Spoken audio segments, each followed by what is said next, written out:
Welcome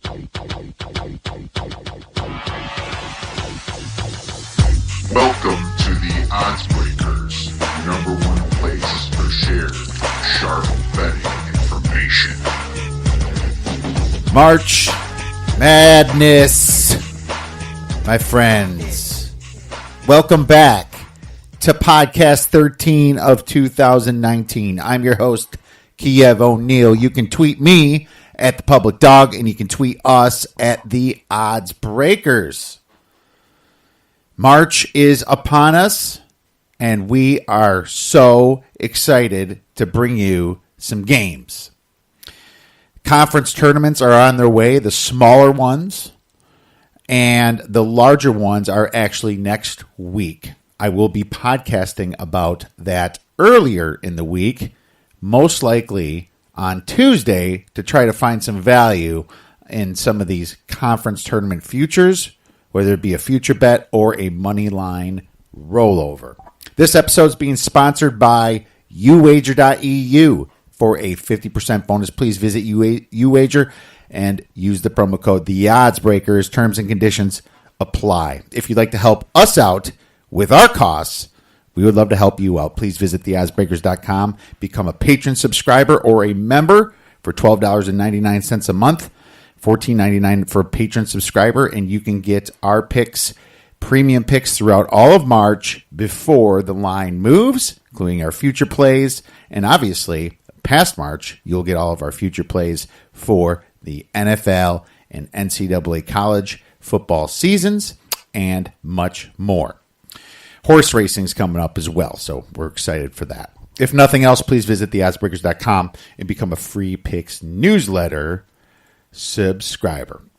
So who's excited about March Madness?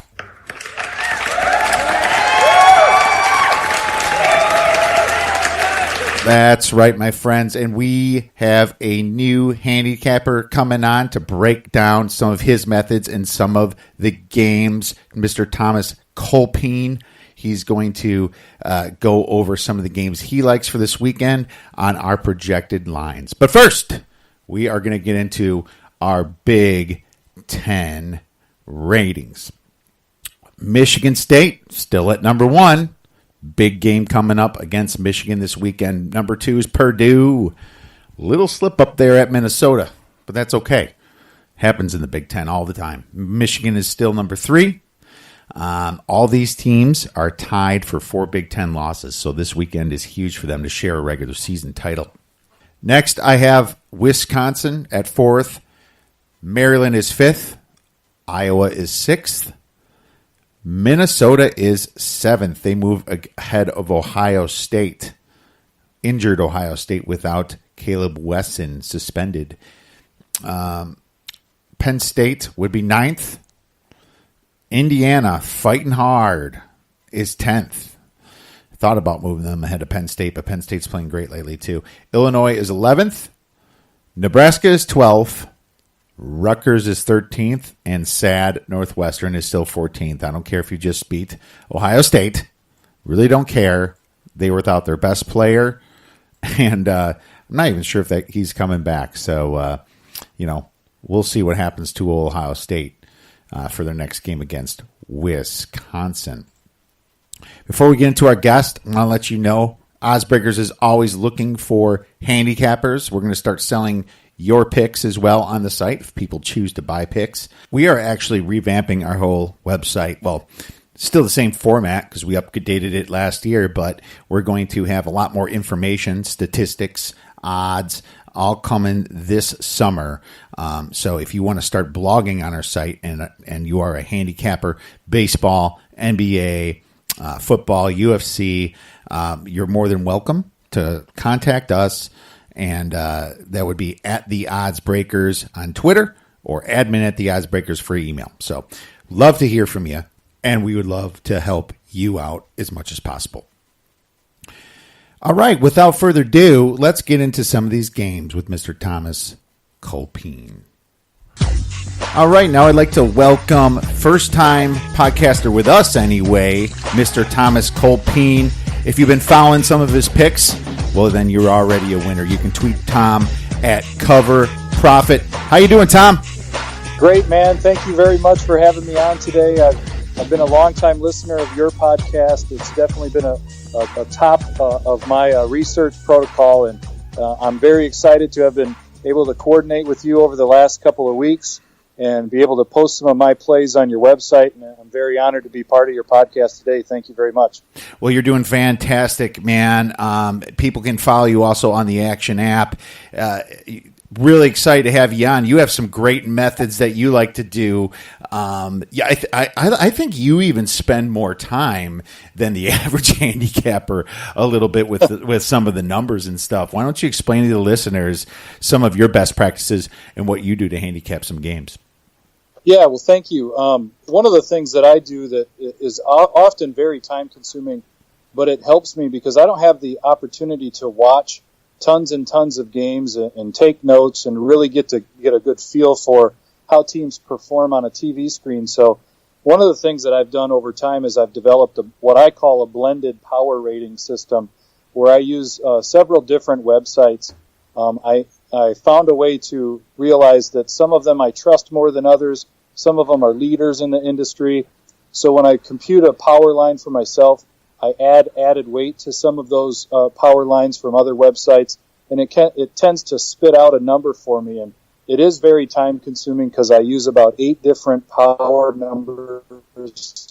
It has really helped me learn about these teams, learn about where they stack up in other people's eyes compared to other teams, how they look in their conferences, and it's familiarized myself. You know, when there's a board on KenPom and he rates 353 teams, there's no possible way that I'd be able to know where teams stack up from time to time. So I utilize those resources quite a bit, and that's been a major part of my handicapping. For a second there, you broke up. I think you said 8 major power rating places? Yes. Sources? Okay, yeah. A little bit of a connection here. But, yeah, so that's fantastic. I actually do the same thing when it comes to football. I use my own, too, but I also blend it with a couple other ones as well. You got your Sagarins out there, Team Rankings, S&P. There's plenty of them that are great. And then you kind of blend it all together and see which one's off and then why which one is off. And then you have your own thing. Maybe you know something about the team that the general information doesn't. That's when you kind of think about your injuries and things like that. Like you might adjust your power rating for an injury, but Team Rankings might not. They're just going to look at the past straight up statistics, and that's where yours kind of comes into play, and you can kind of come up with the angles on why you're betting something. That's definitely a great way to do it. So I love it, man.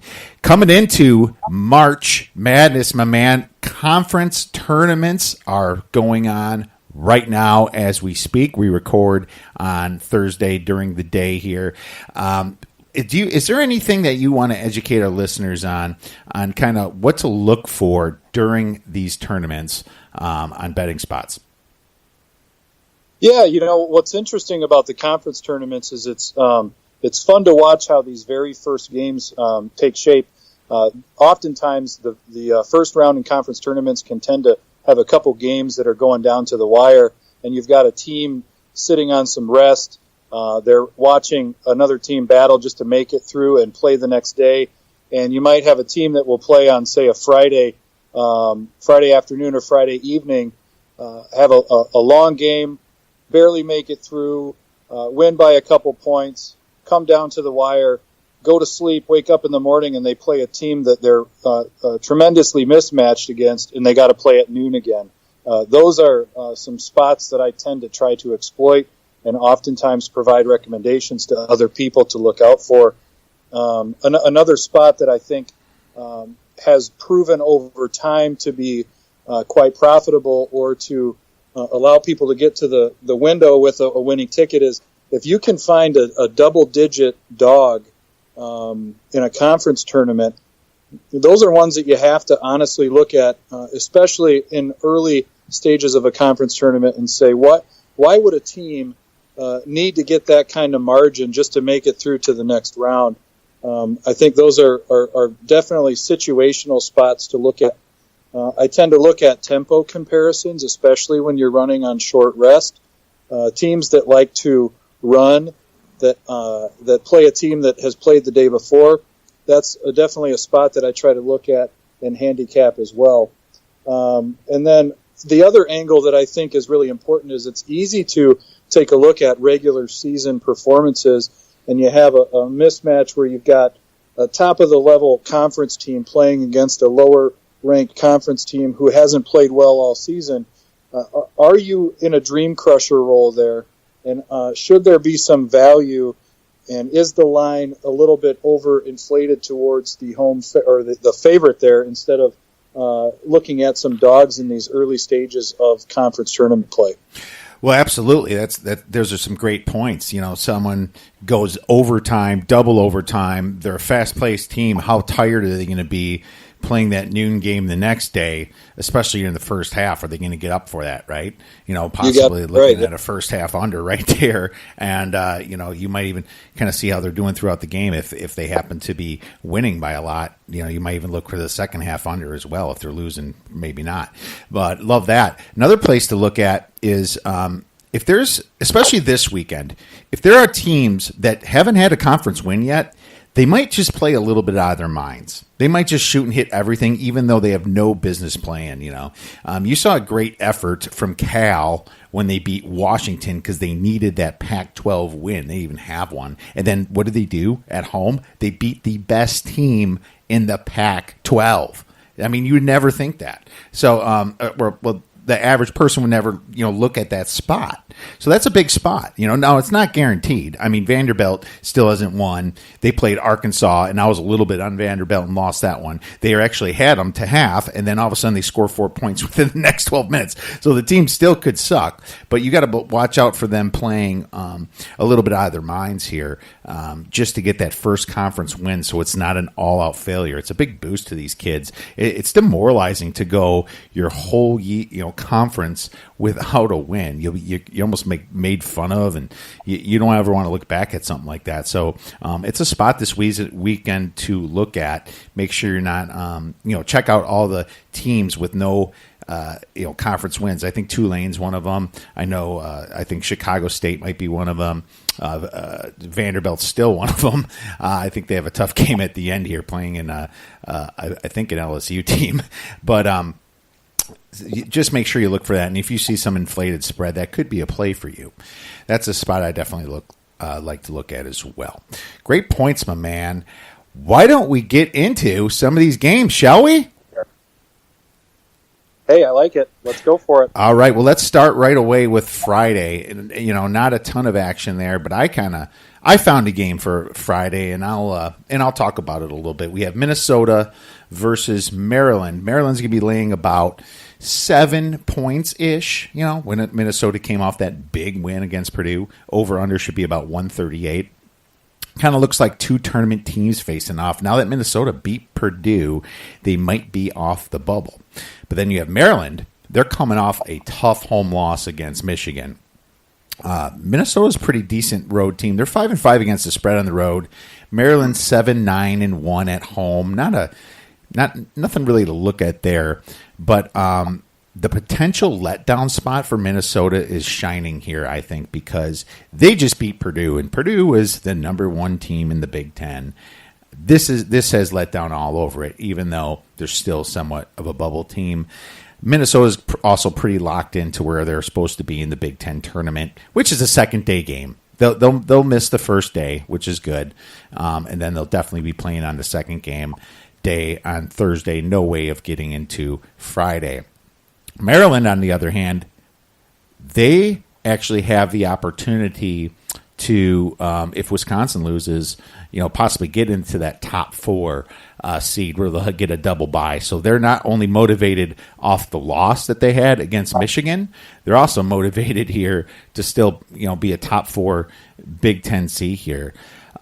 Maryland's on 4 days of rest. Minnesota's only going to be on 2 days of rest. So the spot really favors Maryland.